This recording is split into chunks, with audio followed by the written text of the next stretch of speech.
Beneath the soil we walk on, beyond the reach of sunlight, lies a realm that has haunted and fascinated humanity for thousands of years. It's not just a place of darkness, it's a world teeming with stories, gods, and lessons that have shaped civilizations. The ancient underworld wasn't merely a concept, it was a reflection of how our ancestors understood life, death, and what might lie beyond. From the winding rivers of Hades to the judgment halls of the Duat, these myths weren't just entertainment, they were maps of morality, belief, and the human psyche. Why did cultures across the globe, separated by continents and centuries, create such eerily similar visions of the world below? What hidden truths might these tales still hold for us today? Strap in, because we're about to dig deeper than ever before, uncovering the secrets of the ancient underworld, one chilling, awe-inspiring legend at a time. One of the earliest glimpses into humanity's fascination with the underworld comes from ancient Mesopotamia. The Sumerians, over 5,000 years ago, told haunting tales of Kur, a dark, cavernous realm ruled by the goddess Ereshkigal. Unlike later underworlds, Kur wasn't just a place for the dead. It was a living, breathing entity, a force of chaos that occasionally spilled into the world above. This wasn't about punishment or reward, it was about balance. The dead existed in a shadowy reflection of life, sustained by ritual offerings and the memory of the living. Meanwhile, in Egypt, the underworld took on an entirely different shape. The Duat wasn't just a destination, it was an odyssey. Every night, the sun god Ra would navigate its treacherous rivers, battling demons to ensure the sun's rebirth at dawn. For the deceased, this journey was even more perilous. Their hearts were weighed against the feather of Maat, the goddess of truth. A heavy heart burdened by deceit or cruelty would be devoured instantly. But a just soul would join Osiris in eternal paradise. The stakes couldn't have been higher. This wasn't just about the afterlife, it was about cosmic order. Half a world away, the Mayans envisioned Zabalba, a place so terrifying even its name meant place of fright. Here, the lords of death delighted in deception, tricking souls into deadly trials. Hallways shifted, staircases crumbled, and false gods offered poisoned food. What's striking is how visceral these myths were. They didn't just describe a place, they immersed you in its horrors. Yet, buried beneath the terror was a message. Only the clever and courageous could navigate life's final test. So why did these cultures, separated by oceans and centuries, all craft such intricate underworlds? Perhaps because death is the one journey every human must face. These stories weren't just maps of the afterlife, they were mirrors, reflecting each society's deepest fears, values, and hopes. The underworld wasn't merely a myth, it was the ultimate question dressed in legend. And as we'll soon see, those questions only grow more compelling as these myths evolve. Few stories capture the weight of mortality quite like the Epic of Gilgamesh. Carved into clay tablets over 4,000 years ago, it paints the underworld not as a place of fire or torment, but of crushing emptiness. When the hero in Enkidu dies, his spirit descends into a realm where the dead wear feathers like birds, forgotten and voiceless, with only dust to eat. What's striking isn't just the bleakness, but the raw humanity of it. Gilgamesh's desperate quest for immortality mirrors our own struggle to make peace with life's fleeting nature. Egypt's Book of the Dead, on the other hand, turned the afterlife into a meticulous blueprint. Spells and incantations guided souls through the Duat's labyrinthine trials, a cosmic obstacle course where demons lurked in shadows and gates had to be answered with perfect words. But here's the twist, the text wasn't just for the dead.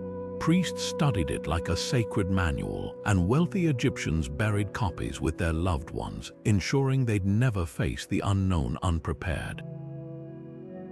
This wasn't just mythology, it was the ancient equivalent of survival gear for the soul. What binds these two visions together? A profound truth about human nature. Whether it was Sumer's silent shadows or Egypt's judgment halls, these myths transformed an unfathomable void into something navigable, even meaningful. They gave shape to fear, turning the great unknown into a story with rules, risks, and crucially, a way forward. And that's where the real power of these tales comes alive. They didn't just dwell in temples or scrolls, they seeped into daily life. From Mesopotamian families leaving offerings for their ancestors to Egyptian farmers trusting that matte scales would reward their honesty, the underworld wasn't a distant fantasy, it was a promise, a warning, and a mirror held up to the living.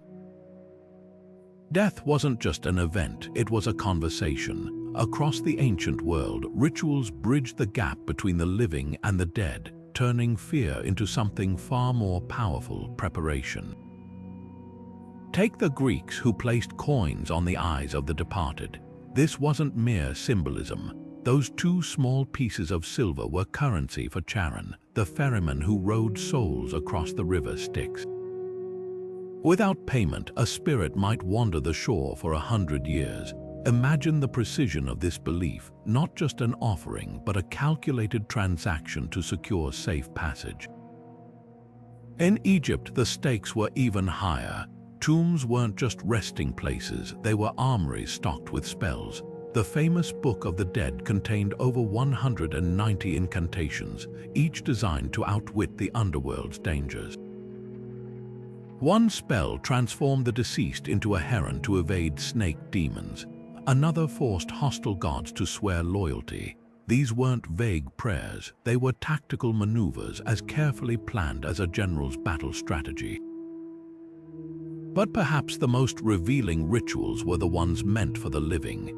During Rome's Parentalia festival, families picnicked at grave sites, sharing meals with their ancestors. Silence filled the streets as temples closed, not out of mourning, but to avoid disturbing the dead who walked among them. This wasn't about fear, it was reciprocity. By feeding and honoring their ancestors, Romans believed they'd receive protection in return. What ties these traditions together is urgency. Whether coins, spells, or feasts, every ritual served the same unshakable truth: the underworld wasn't a metaphor. It was real enough to demand preparation, immediate and meticulous, and behind every rite stood deities whose power shaped humanity's fate, gods and goddesses as complex as the realms they ruled. At the heart of every underworld myth stood towering figures who commanded respect not just through fear, but by embodying truths their cultures held sacred. Take Hades, Greece's infamous lord of the dead. Unlike the chaotic villains of later tales, he wasn't a tormentor but a stern administrator, ensuring the natural order of life and death. His kingdom had rules, and even heroes like Orpheus had to respect them. There's a quiet fairness in that, a reminder that death, however unwelcome, was never arbitrary to the ancient Greeks. Meanwhile, in the flickering torchlight of Aztec temples, Mictlantecutli's skeletal grin sent shivers down spines. This wasn't just a god of death, he was decay incarnate, draped in bloody owl feathers, reveling in the cycle of rot and rebirth. His realm, Mictlan, demanded more than courage. Souls had to endure 8 years of trials, stripped of earthly attachments. Here, death wasn't punishment, it was transformation, echoing the Aztec belief that life sprang from sacrifice. But the underworld's rulers didn't act alone. Beneath them labored an entire ecosystem of enforcers and judges. Anubis, Egypt's jackal-headed guide, weighed hearts with precision, while Ammit, part lion, part crocodile, waited to devour the unworthy. Even Cerberus, Hades' three-headed hound, had a role beyond terror.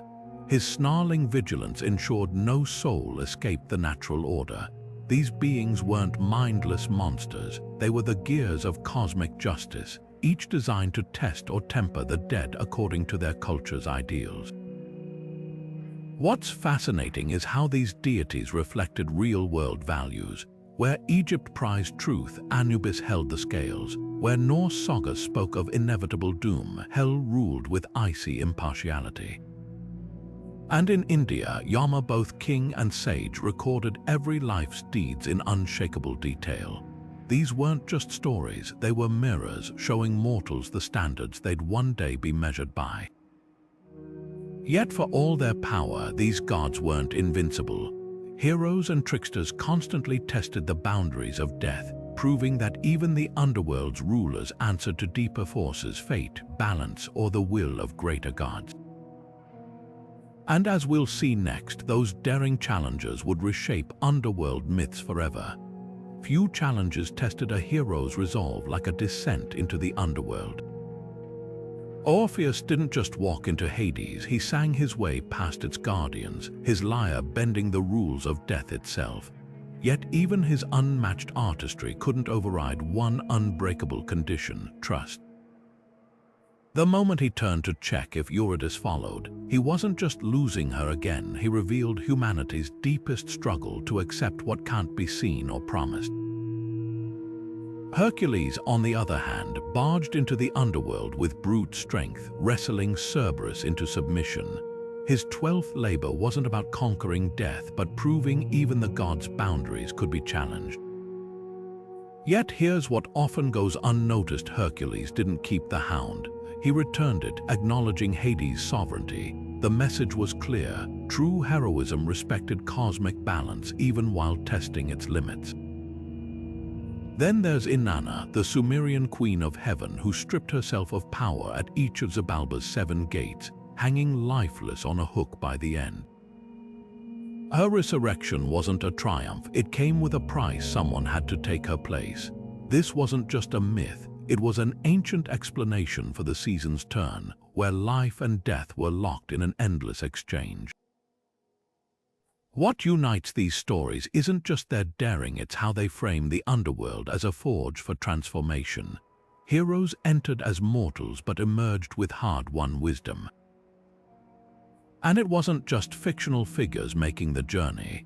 Across the ancient world, people whispered of real places where the living could brush against the unseen. From Greece's Necromantean, where seekers communed with spirits, to Mayan cenotes, those deep, dark pools thought to be portals to Zabalba, these sites blurred myth and reality. Pilgrims didn't just visit, they performed rituals, seeking visions or answers from the other side. Whether carved into mountains or hidden beneath temples, these gateways shared one eerie trait: they demanded preparation, reverence, and often a piece of the traveler's old self to be left behind. The underworld wasn't just a story or a distant afterlife, it was a mirror held up to the living. Every descent, whether by hero or mortal, asked the same question: what are you willing to lose to learn what lies beyond?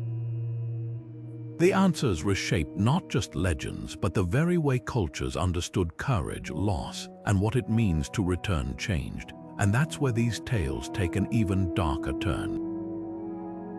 Because for all the heroes who came back, countless others vanished into myth, reminders that some thresholds, once crossed, offer no return.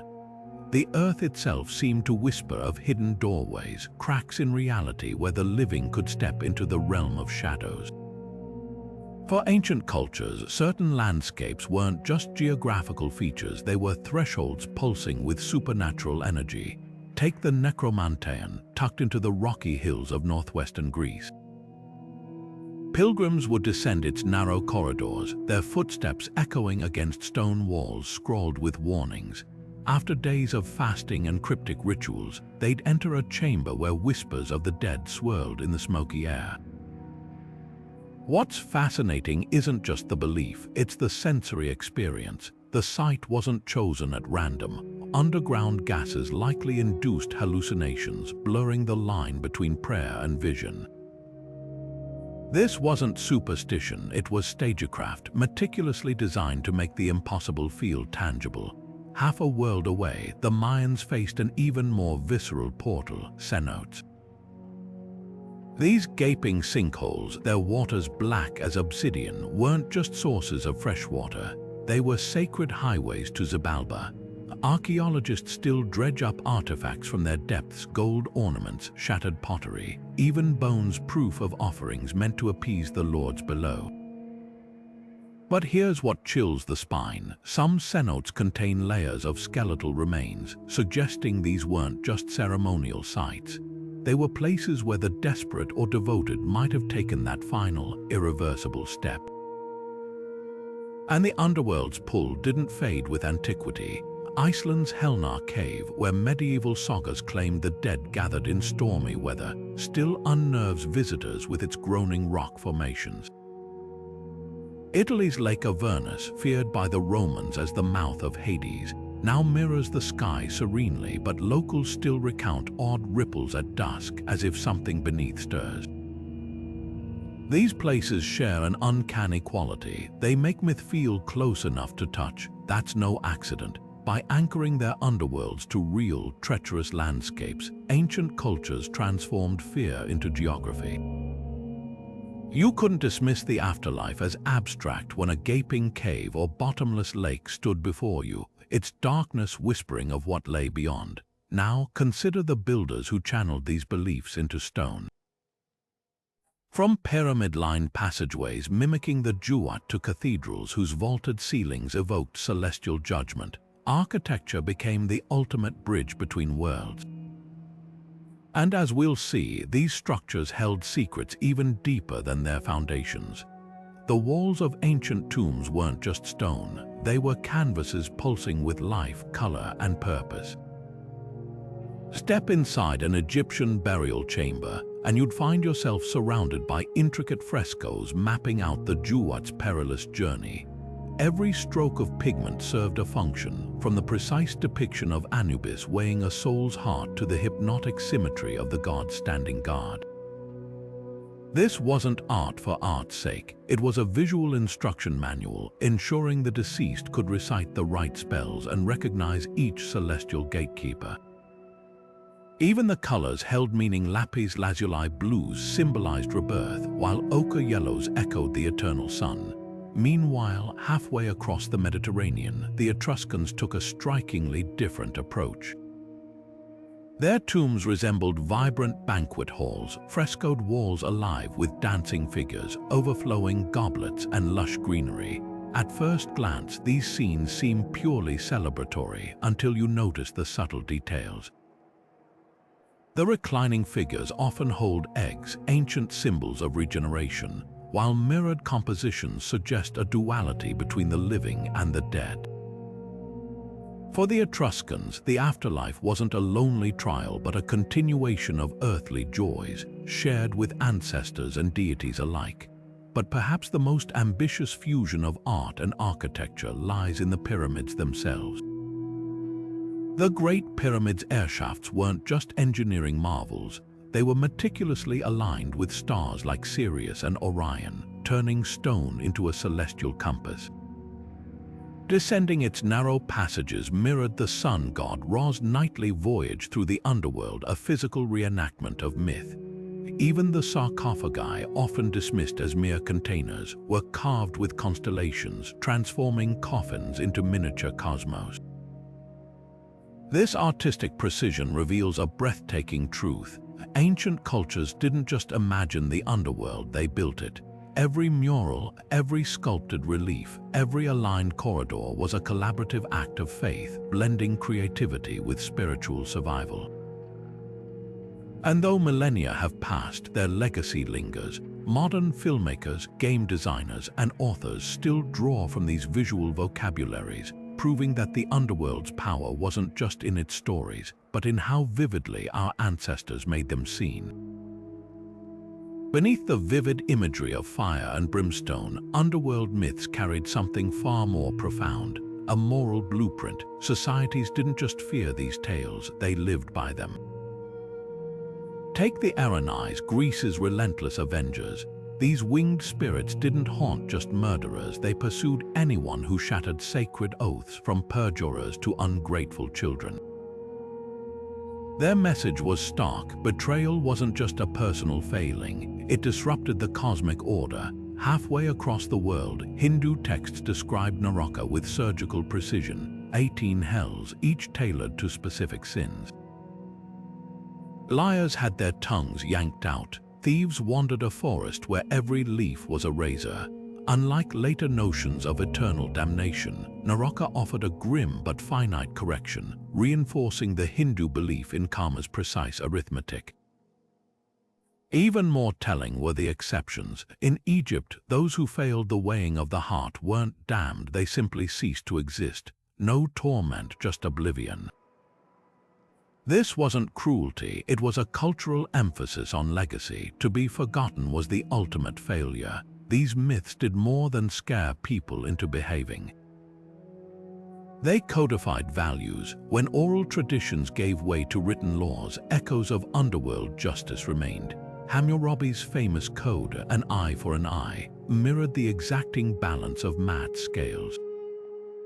Norse sagas warned that oath breakers like Loki would face binding torment, a precursor to contractual law's consequences. Science now offers a fascinating lens for these stories. Cognitive researchers suggest that moralizing tales, especially those with supernatural stakes, hardwired cooperation into early societies. Fear of divine retribution may have been the glue holding communities together long before courts and prisons existed. The underworld, in other words, wasn't just a myth. It was humanity's first courtroom, jury, and prison system, etched into the collective imagination.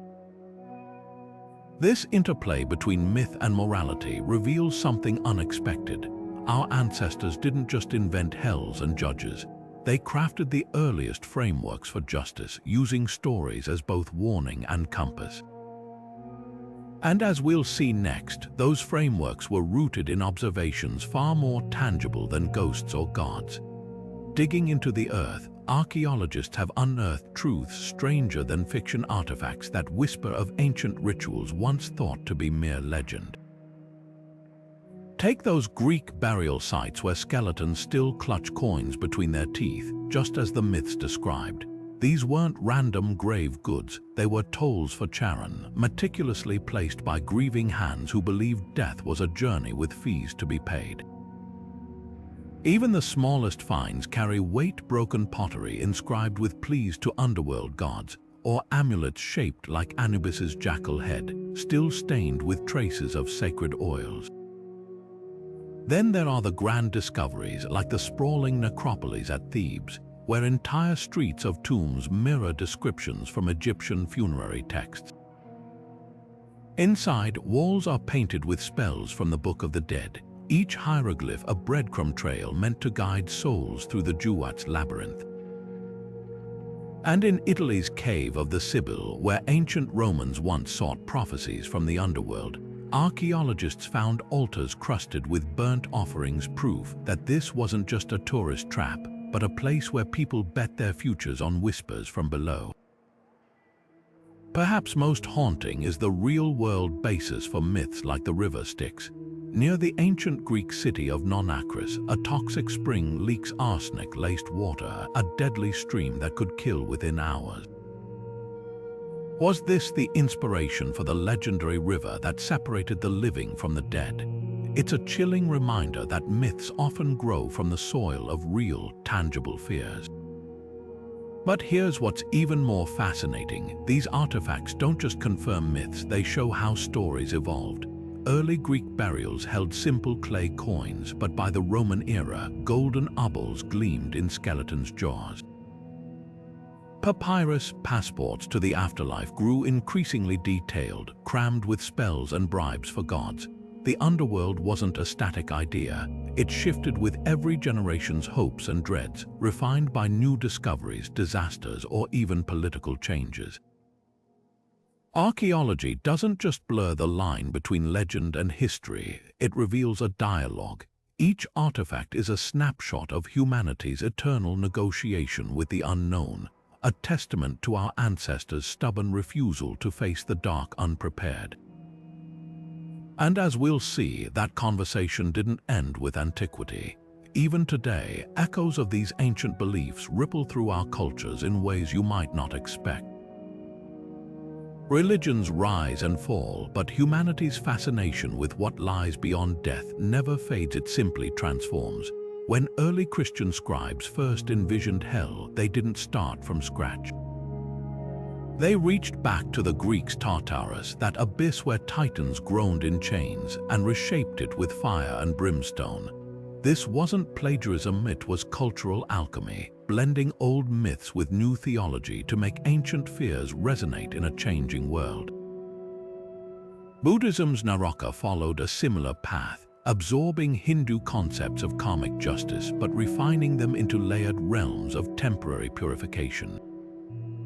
Unlike the eternal flames of Christianity, these hells were classrooms where souls atoned, then moved on. The contrast reveals something profound: how a culture's view of punishment reflects its deepest values.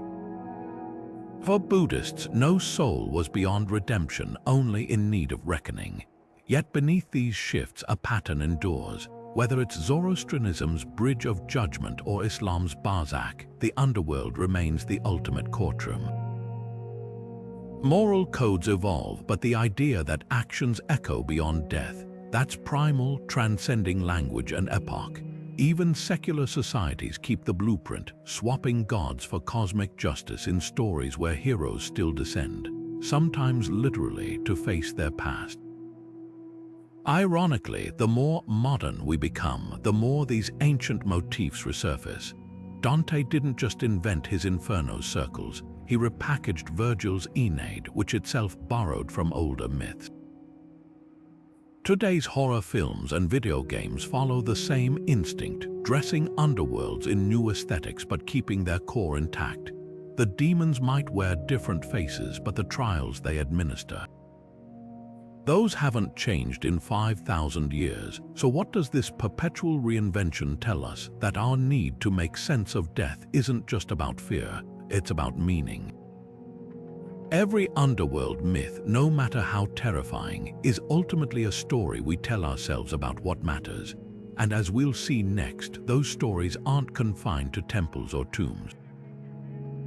They're alive in the pixels and projectors of our own era, proving that the underworld's shadows stretch far further than our ancestors ever dreamed. The underworld isn't just trapped in ancient scrolls, it's alive in the glow of our screens. Take Hades, the award-winning game where players claw through a stylized Greek underworld dripping with modern wit. Zagreus isn't some Sama mythic hero, he's a rebellious prince trading quips with a hipster Charon and a moody Persephone. What makes it resonate? It strips away the dusty solemnity, turning gods into relatable characters while keeping the stakes razor sharp. Suddenly, the underworld isn't a distant legend, it's a place where failure means starting over, mirroring our own struggles with resilience. Then there's What Dreams May Come, a film that paints the afterlife as a canvas shaped by belief. Heaven isn't clouds and harps, it's a surreal landscape where thoughts materialize instantly. But when the protagonist ventures into hell to save his wife, it's not fire that tortures souls. It's their own guilt looping endlessly like a nightmare. The genius here, it takes Dante's layered hell and filters it through psychology, suggesting that the real torment isn't demons, but the stories we can't escape in our own minds. Even Supernatural twisted hell into something bitingly modern, a bureaucracy. Demons wield paperwork like weapons, souls are traded like commodities, and the fine print always hides a trap. It's a darkly funny critique of systems that dehumanize, whether corporate or cosmic. These stories aren't just recycling old myths, they're remixing them to confront today's fears. Climate collapse, AI ethics, the grind of late capitalism, they all slink into these underworlds, proving that Hades and hell were just the first drafts. But here's the provocative twist. Could these myths have sprouted from real, tangible phenomena? Some researchers point to near-death experiences, the tunnels of light, the life reviews, as potential seeds for underworld lore. Others argue that volcanic vents or toxic caves inspired visions of fiery pits. When ancient Greeks described the Styx, were they echoing encounters with hallucinogenic springs? It's a tantalizing thought that our ancestors didn't just imagine these realms but experienced fragments of them, then wove the rest from fear, hope, and the unshakable mystery of what waits in the dark. What's undeniable is this: whether through a PlayStation controller or a Netflix binge, we're still bargaining with the same questions that haunted Sumerian priests and Egyptian scribes. The underworld endures because it's more than a setting, it's the ultimate metaphor, shape-shifting to hold whatever we're most afraid to face. And if that's true, then maybe the next great underworld myth is already brewing, not in temples, but in the collective dread and wonder of our digital age. It's no coincidence that underworld myths from distant cultures share uncanny similarities: tunnels, judgment, transformation. Carl Jung recognized this pattern as something deeper than cultural borrowing. To him, the underworld wasn't just a physical or supernatural place. It was a psychological landscape, the collective unconscious, where humanity's oldest fears and truths take symbolic shape. The heroes descending into darkness, they're navigating our shared psyche, confronting what Jung called the shadow self, the buried parts of our identity we'd rather ignore. Modern near-death experiences add eerie weight to this idea. Survivors often describe floating through tunnels of light like Ra's solar barge in reverse, or facing beings who weigh their deeds, echoing Anubis and his scales. The Life Review, where every action is relived, mirrors the meticulous judgments of the Duat or Naraka. These parallels aren't just poetic, they hint that underworld myths might be humanity's first attempt to map a neurological event, the brain's response to the abyss of mortality. But here's where it gets even more fascinating. Psychologists like Stanislav Grof suggest these visions aren't random hallucinations. Trauma or extreme stress can trigger similar journeys into the psyche's underworld, complete with archetypal guides or trials. In therapy, patients often describe rebirth after facing their own emotional Zabalba, proof that these ancient stories still serve as blueprints for inner transformation. This doesn't diminish mythic power, it deepens it. Whether through ritual or crisis, humans seem wired to process existential fear through underworld metaphors. The gods and monsters change names, but the journey remains: descent, confrontation, and the fragile hope of return. Science hasn't erased these legends, it's given them new language, showing how tightly our brains are bound to the stories we tell about what lies beyond.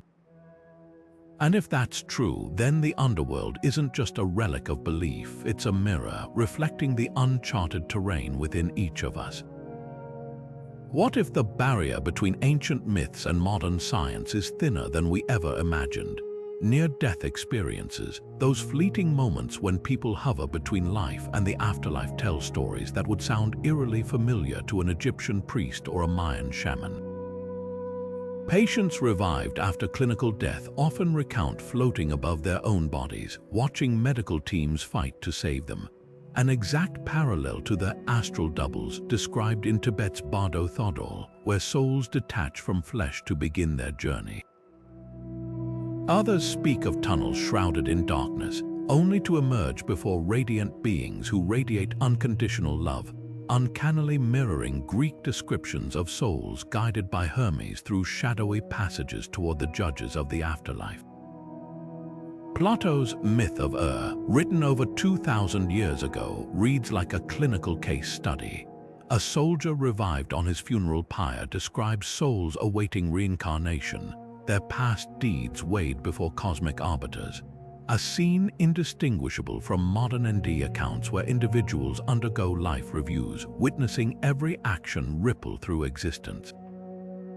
Even the Bardo Thodol's intricate depictions of light and sound, said to guide souls through intermediate states, find echoes in today's testimonials of harmonic frequencies and blinding radiance. This isn't just poetic coincidence. Psychiatrist Dr. Raymond Moody coined the term near-death experience after noticing these patterns across cultures and eras. His research suggests something profound. Whether triggered by oxygen deprivation, neurotransmitters, or something beyond our current understanding, the human brain seems hardwired to process mortality through a shared symbolic language. Ancient myths might not have been mere fantasies. They could have been the closest vocabulary our ancestors had to describe encounters with the inexplicable. Of course, skeptics argue these parallels stem from universal brain chemistry, the same neural pathways firing under extreme stress, yet that doesn't dilute their power. Whether spiritual or biological, these experiences have shaped humanity's most enduring stories. The underworld wasn't just a place in legend. It may have been a reflection of our deepest neurology, a realm we've been visiting and documenting for millennia. So the next time you hear an ND account, listen closely. Beneath the medical jargon or personal interpretation, you might catch whispers of Orpheus's journey, Anubis's scales, or the Bardo's luminous gatekeeper's proof that some mysteries transcend time, culture, and even the boundaries of life itself. The night sky wasn't just a spectacle for ancient civilizations, it was a celestial map of the afterlife. When Egyptian priests gazed at Orion's belt, they didn't just see stars, they saw the doorway to the Duat. The three pyramids of Giza align with those same stars, as if mirroring the underworld's gates in stone. For the Maya, the Milky Way wasn't a mere streak of light, it was Waka-Chan, the raised-up sky, a shimmering pathway to Zabalba, where souls navigated its starry currents like boats on a cosmic river. Even the Greeks placed Elysium, their paradise for heroes, along the winding celestial river Eridanus, as if the constellations themselves held the keys to eternity. This wasn't poetic coincidence. These cultures meticulously charted the movements of stars and planets, weaving them into their funeral rites. Egyptian coffin texts describe the dead pharaoh transforming into Orion, ascending to rule the night sky. Mayan rulers were buried with jade masks inscribed with celestial symbols, ensuring they'd recognize the star roads back to the world of the living. The message was clear: death wasn't an end but a relocation, a journey across an astral landscape as real as the earth beneath their feet. But the stars didn't just guide the dead, they whispered secrets to the living. Oracles from Delphi to Mesoamerica studied planetary alignments to divine the underworld's will. A comet streaking past Orion might signal Ra's displeasure. Mars dipping into the Milky Way could warn of Zabalba's lord stirring. These celestial omens turned the sky into a colossal clockwork of fate, where every eclipse and meteor shower carried coded messages from beyond. What's striking isn't just the precision of these beliefs, it's their universality. Separated by oceans, cultures from the Nile to the Yucatan independently linked their underworlds to the cosmos. Perhaps because when you stand beneath an infinite sky, it's only natural to see death as another frontier, a voyage not into darkness but into the star-strewn vastness that cradles us all. And that realization blurs the line between astronomy and prophecy, between mapping the heavens and decoding the divine. These ancient stargazers may not have had telescopes, but they understood something profound. The underworld wasn't below. It was everywhere, a hidden dimension woven into the fabric of the night, waiting to be read by those who knew how to look. Beneath the ruins of Ephyra, ancient pilgrims would descend into a labyrinth of tunnels, their footsteps echoing against stone walls blackened by centuries of torch smoke.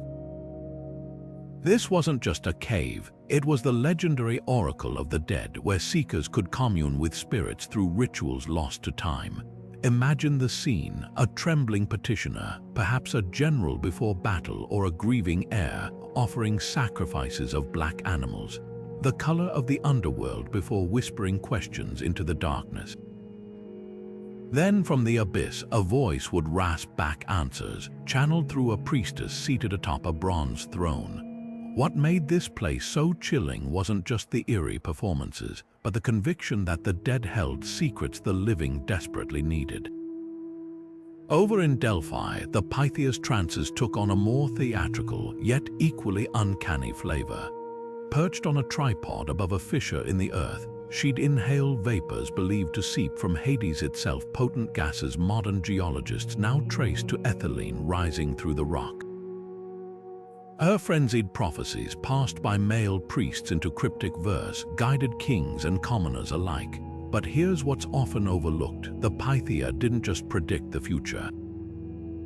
She mediated between realms, her convulsions seen as proof that the gods and the dead still had stakes in mortal affairs. Fast forward to today, and the tools have changed. Ouija boards replace bronze thrones, LED candles stand in for oil lamps, but the impulse remains startlingly similar. Mediums at seances still invoke spirits, their hands hovering over trembling planchettes, just as ancient priests once traced messages in sacrificial ashes. Even skeptics can't deny the pattern. Whether through gas-induced visions or rapping tables, humanity keeps inventing ways to knock on death's door, demanding an audience. This obsession with underworld whispers reveals something profound. For all our technological leaps, we're still haunted by the same question. If the dead could speak, what wisdom might they share? The answers, whether divined from toxic fumes or a Victorian parlor game, remind us that the boundary between worlds has always felt tantalizingly thin, not just a barrier to fear, but a curtain waiting to be pulled back. Alchemy wasn't just about turning lead into gold. It was a spiritual roadmap written in symbols ripped straight from the underworld's playbook. Take Negrido, the first stage of the great work, where matter blackened like a corpse rotting in the sun. To outsiders, it looked like failure, but to alchemists, this decomposition was necessary, a descent into chaos, mirroring Orpheus stepping into Hades or Inanna hanging lifeless on Zabalba's hook. Only by dissolving the old could the new emerge. Their flasks and crucibles became miniature underworlds where base metals died to be reborn as something transcendent. Then there's the Philosopher's Stone, that legendary substance said to conquer death itself. Its quest wasn't just chemical, it was mythological. Like Gilgamesh hunting the plant of immortality or Egyptian spells promising resurrection, alchemists sought mastery over life's greatest mystery. The parallels are uncanny. Both required trials of purification, encounters with shadowy forces, and ultimately, a confrontation with the self. Even the stone's color, blood red, echoed the underworld's most ancient motifs, from Osiris's regenerative powers to the lifeblood spilled in Aztec sacrifices. Centuries later, Sigmund Freud would borrow the same imagery, though he swapped alchemical flasks for the human psyche. His oceanic feeling described the subconscious as a vast, dark sea, uncharted and teeming with primal truths. To Freud, therapy wasn't so different from a hero's journey into the underworld. Patients had to face their personal Cerberus, repressed memories, traumas buried like forgotten grave goods. And just as ancient initiates emerged wiser from their ordeals, so too did those who dared to dive deep into their own shadows. What ties these threads together isn't just shared symbolism, it's a universal truth about transformation. Whether in a medieval laboratory or a modern therapist's office, real change demands a descent. We must wrestle with what's hidden, decompose the familiar, and confront the parts of ourselves we'd rather keep entombed. The underworld, in the end, isn't a place of punishment. It's the crucible where we're unmade and remade again and again. And that's the alchemy of the human experience, to touch the darkest depths and return with something brighter than gold. Across vast oceans and towering mountain ranges, separated by centuries and languages that never touched, cultures carved eerily similar doorways into the underworld. In the American Southwest, the Zuni people spoke of Skeleton House, a cavernous underworld where the dead rattled like dry branches in the wind. Meanwhile, halfway across the Pacific, the Maori described Rarohenga, a shadowy realm where spirits wandered among forests of calcified trees. Both lands knew nothing of each other's existence, yet both painted death's waiting room with the same grim palette, bones as far as the eye could see. This wasn't just coincidence. From the icy fjords of Scandinavia to the dense jungles of Mesoamerica, underworld myths kept repeating the same motifs like a refrain. A ferryman demanding payment, whether Greek Charon with his obol or the Mesopotamian demon Humat Tabel with his enchanted boat. A trial by scales, Egypt's weighing of the heart, mirrored almost exactly by Zoroastrianism's Chinvat Bridge, where souls faced their deeds laid bare. Even the tests of wits showed up everywhere. Tibetan Buddhism's Bardo trials, where the dead confront terrifying visions, bear striking resemblance to the Mayan hero twins outsmarting Zabalba's lords through cunning. So how do we explain this? Scholars are divided. Some point to Jung's collective unconscious, the idea that certain symbols are hardwired into humanity's mental DNA. Others propose something more provocative, that these myths might be fractured memories of real events passed down from our earliest ancestors before continents drifted apart. After all, every culture that buried their dead would have seen bones weathering from the earth, turning white under the sun. Could this universal sight have seeded a shared vision of the afterlife? Yet the differences are just as telling. In some traditions, the underworld is a temporary stop, like the Buddhist Naroka, where souls atone before rebirth. For others, it's an eternal home, whether glorious or grim. These variations reveal how each culture adapted the template to fit their deepest values. The Aztecs saw Mictlan as a gauntlet demanding endurance, reflecting their reverence for strength. The Norse envisioned hell as cold and bureaucratic, mirroring their fatalistic worldview. What's undeniable is this: these stories were never just local folklore. They were conversations across time and space, whispered in 1,000 tongues, but always asking the same unshakable question: what happens when the last breath leaves the body? The answers may wear different masks, but beneath them pulses a shared human heartbeat, part fear, part wonder, and an unyielding need to make sense of the dark. And that's where the real mystery lies, because if these myths are threads in a global tapestry, woven long before history began, what else might they be trying to tell us? Long before modern psychology gave us terms like repression or catharsis, poets and writers were mapping the underworld not as a physical place, but as a mirror for the human condition.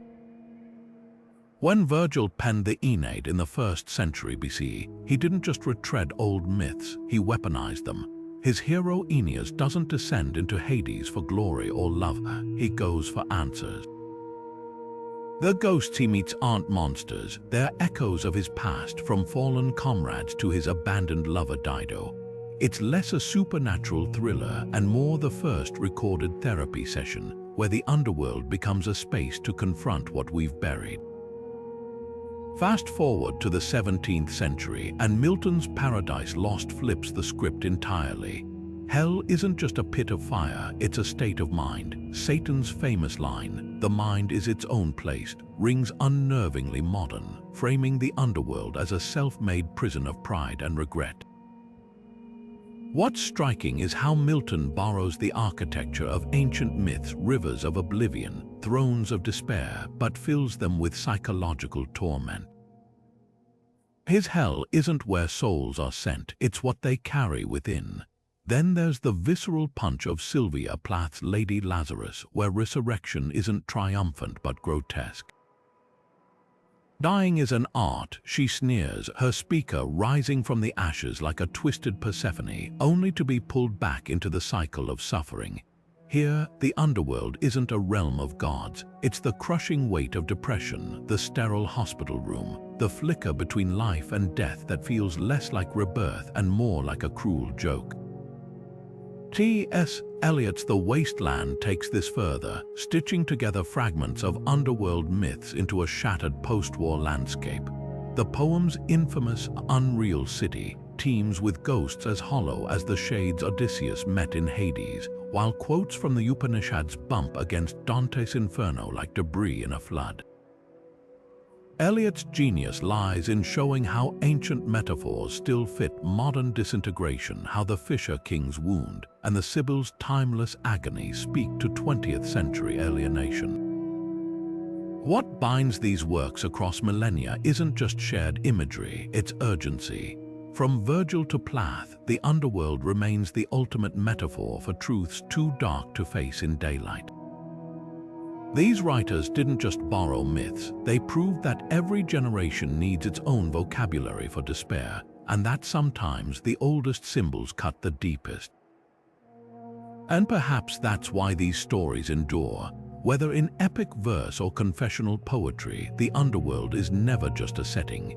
It's the shadowy canvas where we paint our fears, our failures, and the fragile hope that even in the darkest depths, something in us might still survive. Beneath the silent stones of ancient temples and tombs, another dimension of the underworld experience comes to life not through sight but through sound.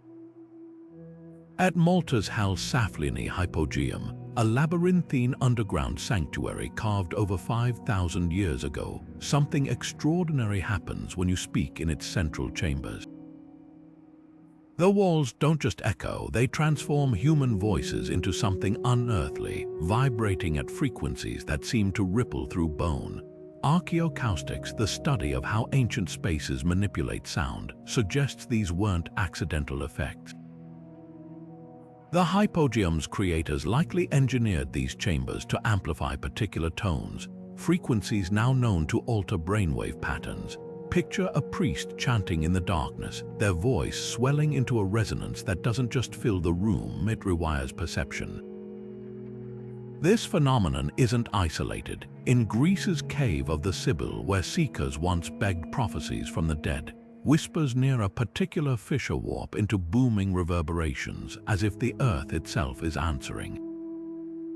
The Oracle of Delphi's trances might not have been solely from toxic vapors. Some researchers propose that the temple's subterranean chambers, positioned above intersecting fault lines, could have amplified seismic hums into low-frequency infrasound.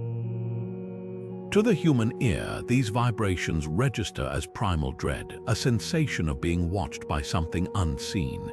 It's no wonder visitors reported transcendent encounters. Their bodies were literally thrumming with the underworld's pulse. Yet the most haunting implication lies in the intentionality. From Mayan pyramid staircases that mimic the chirp of the Quetzal bird, a creature linked to the afterlife, to the bone flutes found in Neolithic burials tuned to mimic distress calls, our ancestors didn't just hear these sounds. They weaponized them. A shaman's drumbeat syncing with a cave's natural resonance could have dissolved the boundary between worlds, turning ritual into visceral experience. Modern experiments confirm this. When volunteers listen to replicas of these ancient soundscapes under controlled conditions, many report out-of-body sensations or encounters with shadowy figures. Science calls it auditory driving, a trick of neurology, but to the Bronze Age mind, that was the dead whispering back. What's revolutionary here isn't just uncovering how these spaces worked, it's realizing that the underworld wasn't solely a place or myth. It was a frequency. Whether through chanting, drumming, or the groan of stone, sound became a bridge to the unseen, proof that some thresholds aren't crossed with steps, but with vibrations humming through the dark. And that revelation changes everything, because if the dead spoke not in words, but in shivers down the spine, then perhaps we've been listening for them in the wrong way all along. Few traditions capture the tension between life and death as vividly as Mexico's Dia de los Muertos. Far from a somber memorial, the holiday transforms cemeteries into vibrant feasts, marigold petals guiding spirits home, sugar skulls grinning from altars, and families sharing laughter over plates of a departed loved one's favorite foods. This isn't mourning, it's reunion. The dead aren't feared here, they're welcomed as honored guests, their memories kept alive through celebration. Skeletons dance in parades, dressed as brides, musicians, even revolutionaries, mocking death's inevitability while embracing its place in the cycle of existence. Halfway across the world, China's Hungry Ghost Festival takes a different but equally mesmerizing approach. For an entire lunar month, the living believe restless ancestors return, not just to visit but to demand attention. Streets flicker with paper money burned to appease spirits, while opera stages face empty seats reserved for the unseen. Offerings of fruit and roast pork pile up at makeshift shrines, and in Hong Kong you might even spot hell banknotes fluttering in the wind, stamped with absurdly high denominations. The humor is intentional. By treating the afterlife like a bureaucratic economy, the festival cuts tension with wit, turning dread into something manageable. Dig deeper, and you'll find these rituals share DNA with Halloween's ancient precursor, Samhain. When the Celts marked the end of harvest, they didn't just light bonfires to ward off spirits, they set extra places at the table, acknowledging the thin veil between worlds.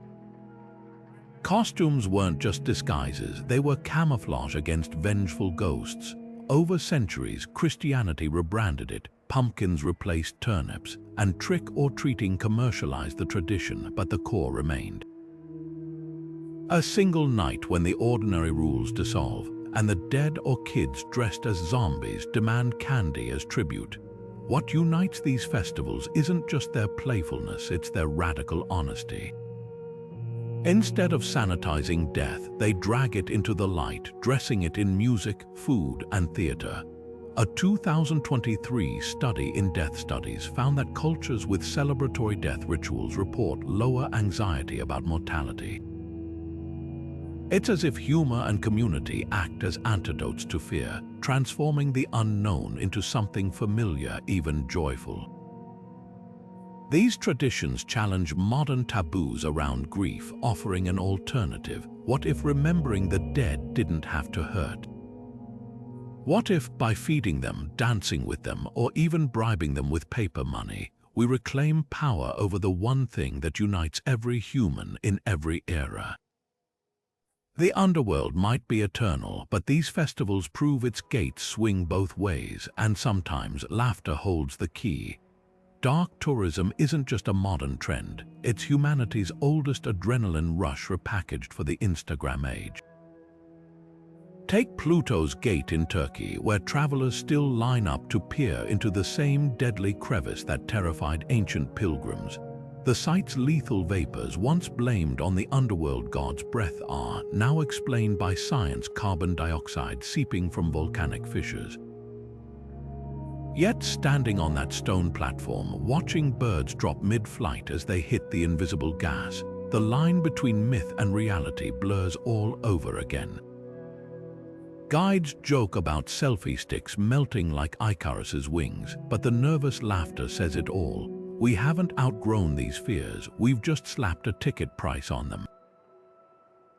Then there's Sedlec Ossuary, where over 40,000 human bones dangle like macabre chandeliers beneath a Czech chapel. What began as a medieval solution to cemetery overcrowding, a monk stacking skeletons into pyramids, has morphed into something darker and stranger.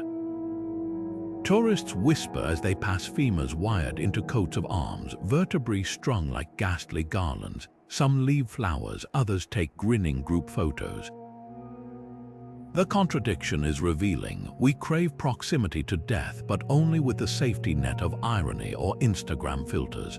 Japan's Jugoku Meguri, hell touring, dials this tension to extremes. Hot springs, once avoided as demonic portals, now host gift shops selling hell pudding and onsen eggs boiled in sulfuric waters. Beppu's crimson pools, said to mirror Buddhist underworlds, bubble beside resort hotels where visitors soak away the existential chills. It's the ultimate bait and switch, ancient terror commodified into family-friendly kitsch. But perhaps no place embodies this duality like Iceland's Vigilmir, a lava tube dubbed Hell's Waiting Room. LED walkways now illuminate what Vikings feared as the entrance to Hell's frozen realm. but the tour guide's flashlights still linger extra long on the cave walls, twisted formations, murmuring. Some say these shapes are petrified souls. The wink in their voice doesn't quite mask the shiver. These sites thrive because they offer more than history. They sell us a controlled encounter with the uncanny. Like carnival haunted houses with scholarly footnotes, they let us poke at death's shadow while daylight waits just beyond the exit. The real magic isn't in the bones or the gas vents. It's in that fleeting moment when the rational mind falters, and for one heartbeat, the old stories feel dangerously possible again. The underworld's boundaries have never been fixed. They stretch and shift, reflecting whatever looms largest in humanity's collective fears. Today, as rockets pierce the sky and telescopes reveal cosmic voids, the afterlife is being rewritten yet again. Science fiction has already cast black holes as modern-day Styx gates wormholes where time warps and familiar physics collapse. Films like Interstellar and Event Horizon turn these celestial phenomena into metaphysical labyrinths where lost astronauts grapple with forces beyond comprehension.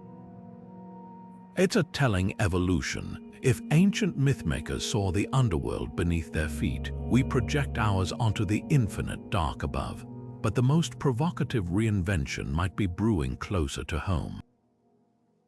With Mars rovers scraping at rust-colored soil, some theorists whisper about the red planet as a new kind of Hades, a sterile wasteland where future colonists could become mythic figures in their own right.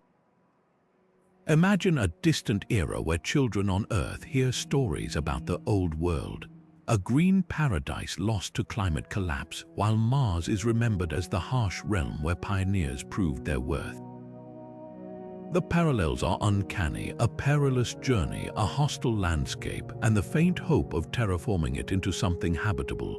History, it seems, has a way of rhyming, even across planets. Yet for all our cosmic speculation, the most visceral underworld metaphors are unfolding right here. Wildfires scorching continents, oceans acidifying headlines increasingly frame climate disaster as hell on Earth. This language isn't just poetic, it taps into primal fears of irreversible punishment. Just as the Greeks feared Tartarus and the Norse dreaded Niflheim, modern anxieties manifest in environmental collapse, a self-inflicted judgment day where the scales tip against us. What ties these threads together isn't just imagination, it's necessity. Underworld myths endure because they're more than stories. They're psychological tools adapting to whatever challenges our survival. Whether coded into VR simulations of digital afterlives or whispered in algorithms promising immortality through AI, the core question remains: how do we confront the unknown? The answer, it seems, is to keep building new underworlds, ones as vast and uncharted as the future itself. Perhaps that's the ultimate revelation. However far we travel, into space, cyberspace, or the unraveling edges of our planet, we'll always carry these stories with us. Not as relics, but as compasses, helping us navigate whatever waits beyond the next threshold. From the echoing caverns of ancient myth to the glowing screens of modern storytelling, the underworld persists as humanity's most enduring obsession. It's astonishing when you think about it, how a concept born in the flickering torchlight of prehistoric caves still shapes the way we dream, create, and even fear today. Whether whispered in Sumerian hymns or rendered in high-definition game graphics, these tales of the world below aren't just relics of superstition.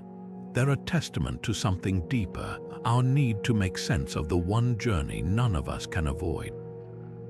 Look closely and you'll spot underworld echoes everywhere.